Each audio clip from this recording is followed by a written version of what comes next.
A Garden to Save the Birds by Wendy McClure, illustrated by Beatrice Mayumi. It started with a bird.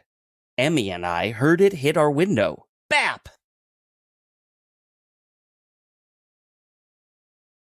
By the time Mom came out, the bird was back on its feet. It hopped up, up, up to the fence. Then it flew off. Lots of birds aren't as lucky, said Mom. Why did it fly into the window? Emmy asked. Did it want to come inside? I looked at our window, but I couldn't see inside our house at all. Just clear sky. Wow! We didn't know that the bird didn't know that our window wasn't sky. Later, Emmy read all about birds and how there aren't as many as there used to be. We hadn't known that either. That night, I couldn't sleep. I asked Mom, "Did you know that all the lights on at night make birds get lost?" "I didn't know, Callum," Mom said softly. She pulled down the shade on my window. Then she got Emmy. Then we sat in the dark, finding out all the things we didn't know, and all the things that we could do. First, we make it so the birds can see the windows. Then we fill the bird feeder. But some of the things we do to help the birds are the things we don't do. We don't pull up the old dead flowers in the garden, because the flower heads and their seeds are like tiny bird feeders too. We don't rake all the leaves away, because the bugs that live under them also feed the birds. We don't even throw out our Halloween pumpkin. Even that can be a bird feeder. I tell Emmy, I love not doing stuff. Mom overhears and makes me help her plant bulbs. There'll be bluebells in the spring, she says. They help bring birds and insects with their nectar. We sit in the big window and watch the bird feeders. Lots of sparrows, some purple finches. I think they look more red than purple. One guy with a little mask, which Emmy says is a cedar waxwing, a pair of cardinals, 2 orioles. At night, we turn off the lights on the porch. I never knew so many birds migrated at night. I know now the moon helps them find their way. I like that. All of us and the moon working together. We read that birds who live here in the winter need a place to hide from storms and animals. So Emmy and I stack logs and sticks as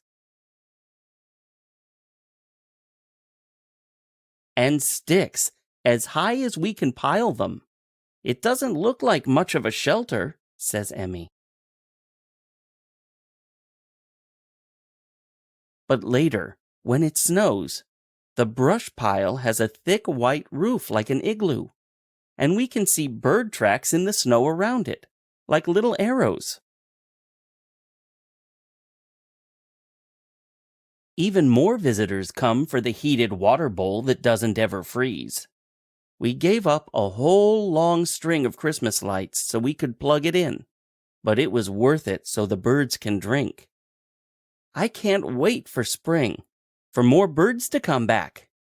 I think of them on their journey high up over our dark yard. Well, almost dark.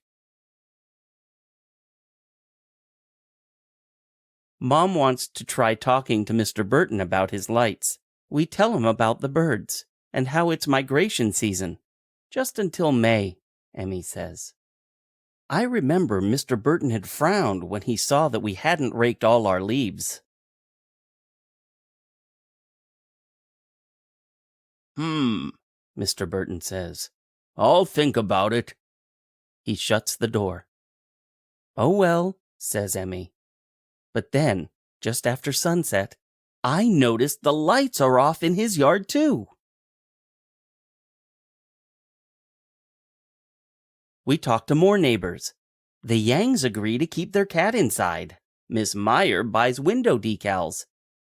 and Eduardo and Dan decide to repair the old roosting box in their yard. The bird feeders are busy. So is our block. The bluebells bloom. Sunflower sprouts shoot up. The birds aren't the only ones coming to our yard. We get big bees and butterflies. Emmy says we're also helping them. Mom says our garden isn't growing just flowers and berries and veggies. We're growing back the world too. A little bit at least. Still, there's more we can do. By the end of summer, our yard has the feeders, the bird bath, the brush pile, and the garden.